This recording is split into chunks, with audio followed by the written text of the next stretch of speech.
I'll be very brief. I spoke about the Aguiar case a couple of days ago, and I think it's still attendant to our conversation today, or discussion today. That case stands for the proposition that it doesn't matter if the evidence reveals something other than something that's otherwise inadmissible, as long as the material elaborates on or establishes that there could be some sort of bias or prejudice. There doesn't have to be a bias or prejudice. I don't have to prove beyond a reasonable doubt or to clear and convincing evidence that there's a bias or prejudice. But if the evidence suggests that there could be bias or prejudice, that is proper fodder for the jury to consider, and that's what we're asking. In this case, Sergeant Lank's willingness to activate himself as an officer, get involved with Chris Albert, although it was in 2002, and I know that that's something that Mr. Lowley's going to say, and he's going to harp on, this was so long ago, that actually cuts against the Commonwealth case. That shows how long these folks have been involved with each other and how deep their relationships run. For him to sort of deputize himself in that situation in order to help out his longtime friend, whom he socializes with, drinks with, grew up with, establishes a bias and a prejudice, in this case against Miss Reed, and in favor of the Alberts. And it's not like he had a tangential part to play in this, a role to play in this investigation. He was the very first officer to walk in that front door. He absolutely knew what he was going to find when he walked in the front door, which was the homeowners and possibly other witnesses. He engaged in a interview or a series of interviews that were not recorded. I have no idea what was said. The jurors are never going to find out exactly what was said other than to take his word for it.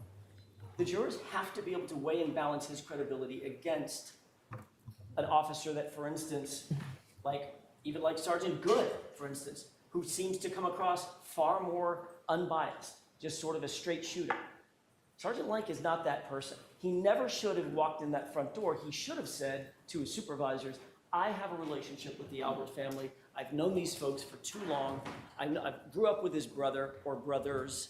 I've known them my whole life. I'm probably not the right person to make the decisions about this investigation. And unless and until the jurors know that and can weigh and balance it, they can toss it out if they want to, or they can adopt it if they want to. The point is they need to be able to hear the evidence. So I have a question for you. So the part about the complaint at the station Yes. and being turned away, who are you going to get that in from other than the Lapolito brothers, which puts us a little far afield? So he didn't adopt it or said, I don't know, or that's what I've heard. So the Lapolito brothers, I think... I know, but that's so far removed now. I disagree. I think they're the ones that are closest to the situation. So we would ask, who's better to tell the jurors that they walked in?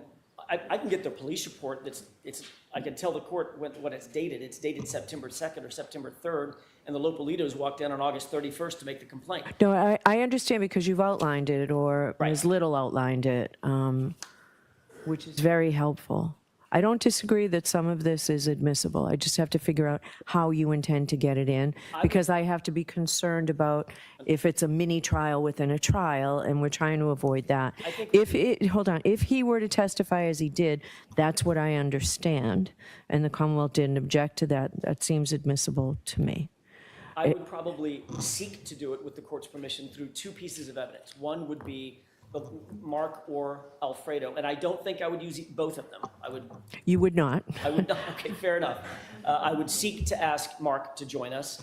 He would testify to the altercation. He would testify to the complaint, and then I would seek to either get a stipulation to the date of the police reports. I don't even need the police reports in.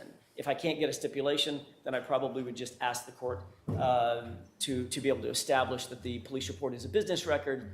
So I would like to see those police reports tonight before I leave, okay? If I have them. You'd have to get them. Right. I will do my best to get them to the court. I can't get them to the court tonight. We don't have them. Okay. So I'll start working on that immediately. All right. Anything else? No, Your Honor. Okay, Mr. Lally?